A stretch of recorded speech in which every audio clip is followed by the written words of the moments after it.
Good morning everyone, it's SquidgyToon1 and we are going to be doing my first ever game review on this channel. It's going to be based on Callisto Protocol and I love the game. I like to keep it short and sweet and I just want to say that I finished the game in under 10 hours on the hardest difficulty. What I look for in a game is gameplay, graphics, replayability, mechanics, innovation, and the sound. I like to say this is my opinion and I'm happy to hear your opinions in the comments down below. There is going to be no story information in this review as well as no gameplay story, so don't you guys worry. Anyways, let's get started.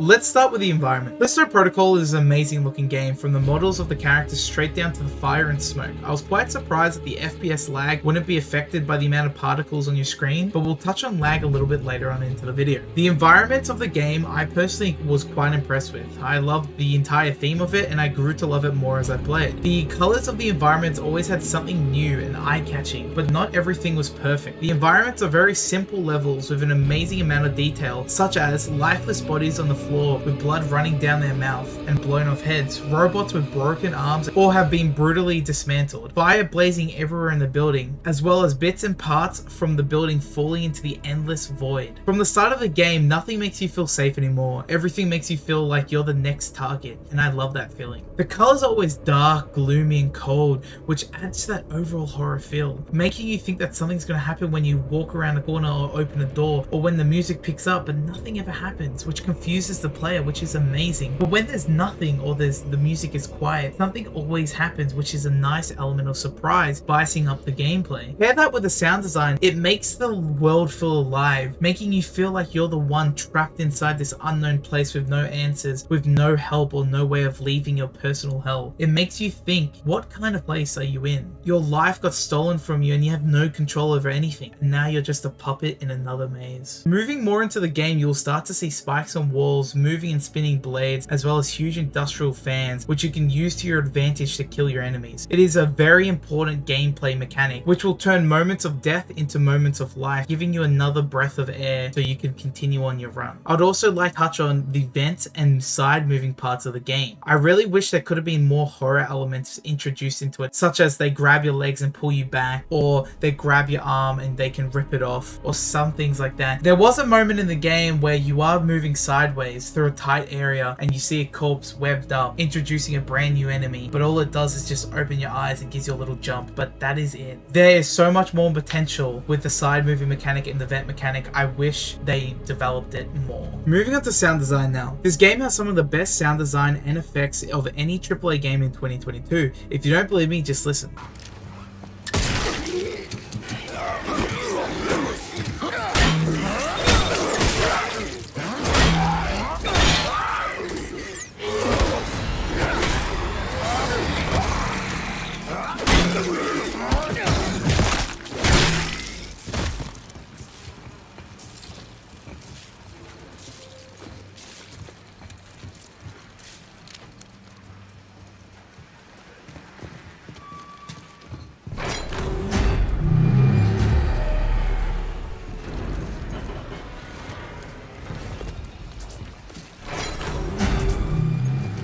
I'm not saying that any AAA game has bad sound design. I'm just saying this game has taken an extra step to make that sound design an extra bit better. The sound in this game is like the glue to any sort of structure. It holds everything together. Putting that with the environments and the amount of detail they have in them, it just makes you feel like you're that character just living through his eyes. It just makes you want to keep pushing forward to experience everything the game has to offer. I will say some of the game parts were overly loud, but that was only due to some story elements and storytelling. Moving to the most important part of every single game, the gameplay. We're going to start off with the combat. The combat feels amazing, with every single hit having weight behind it, making it feel like you're truly crushing their bodies, especially with that sound that's added on to the end. Just take a listen.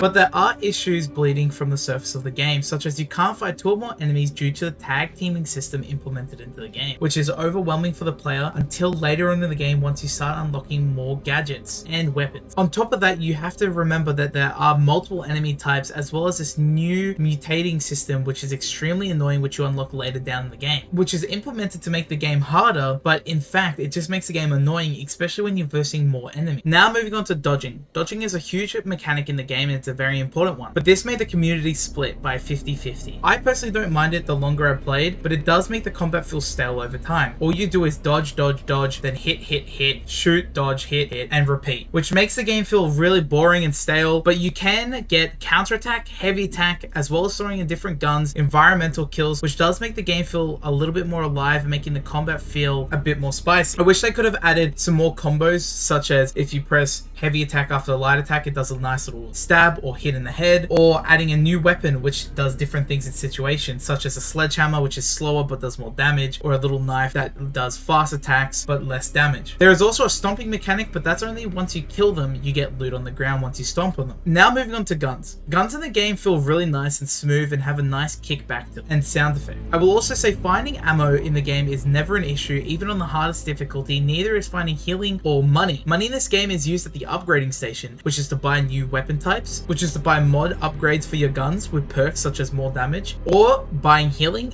as well as making bullets and batteries. Talking about the game as a whole, I really enjoyed the rich story and the gameplay, but I don't think it's for everyone. I've personally never played a Dead Space like game, so it was a very big eye-opener for me and I personally enjoyed it. I can't wait to see where they go with the story as well as the game. But as long as you guys start thinking that it is not Dead Space and that it's its own standalone game, you start to see that this game is amazing. But there are some cons I would like to talk about before we wrap up the video. I personally played on day 1 and I didn't experience any sort of lag or stuttering until I loaded into new zones, and I'll show you guys right now. I believe this is due to the shaders not loading in properly, which the devs have talked about and have patched. But this got me to be stuck at 30 frames and there was no fix to it but relaunching from the last checkpoint, which sometimes lost me 2 to 5 minutes of gameplay, which is quite annoying but not big of a deal, and this happened around 5 times for me personally. But overall, if you are into horror games and you want a rich story, I would highly recommend this game. I'll give it a 8 out of 5 tentacles out of 10. Thank you all so much for watching and I'll see you guys next time. Peace.